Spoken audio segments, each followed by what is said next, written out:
Assalamualaikum warahmatullahi wabarakatuh. Saya Satrio Adi Nugroho akan mempresentasikan materi dari chapter 8 subbab 2 dengan judul sumber daya yang didesain khusus dan pemanfaatan yang sudah ada. Sumber yang tepat. Istilah yang tepat digunakan untuk memodifikasi sumber daya untuk menunjukkan bahwa perangkat keras dan perangkat lunak yang digunakan dalam pendidikan harus dipilih dengan pertimbangan kesesuaian mereka untuk dan kompatibilitas dengan tujuan pendidikan. Sumber by design versus reuse oleh pemanfaatan.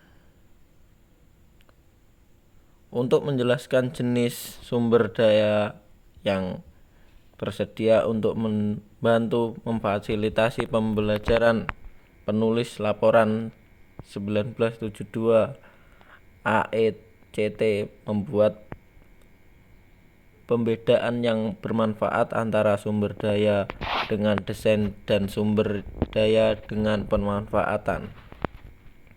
Beberapa sumber dapat digunakan untuk memfasilitasi pembelajaran karena mereka secara khusus dirancang untuk tujuan pembelajaran. Ini biasanya disebut bahan ajar sumber daya. Sumber lain ada sebagai bagian normal dunia sehari-hari, tetapi dapat ditemukan, diterapkan, dan digunakan untuk tujuan pembelajaran. Ini kadang-kadang disebut sumber daya dunia nyata. Dengan demikian, beberapa sumber daya menjadi sumber belajar dengan desain dan lain-lain, menjadi sumber belajar dengan pemanfaatan. Pembedaan ini penting karena membuat jelas posisi non-institusional dunia nyata, sumber daya serta sumber daya yang dirancang sebagai bidang perhatian untuk teknologi pendidikan. Tanpa di definisi inklusif ini, orang-orang sumber daya dunia nyata belum tentu ditunjukkan untuk penggunaan instruksional, mungkin tidak dianggap sebagai sumber daya. Gagasan ini dinyatakan dengan jelas dalam definisi 1994. Sumber daya, sumber dukung untuk belajar, termasuk sistem dukungan dan bahan pembelajaran dan lingkungan.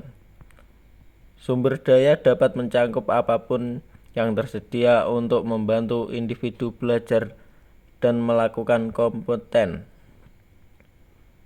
Hal ini untuk memasukkan sumber daya dengan pemanfaatan dalam definisi saat ini, terutama peningkatan yang signifikan dalam penggunaan jenis sumber daya informasi lingkungan belajar yang kaya. Eksplorasi dalam program televisi publik seperti kimia, dapur, dan backyard geologi misalnya, tergantung pada sumber daya tidak awalnya ditunjukkan untuk menjadi pendidikan, seperti baking soda dan cuka. Apakah mereka analog atau digital? Yang digunakan oleh desain atau pemanfaatan sumber daya memainkan peran integral dalam memfasilitasi pembelajaran dan meningkatkan kinerja.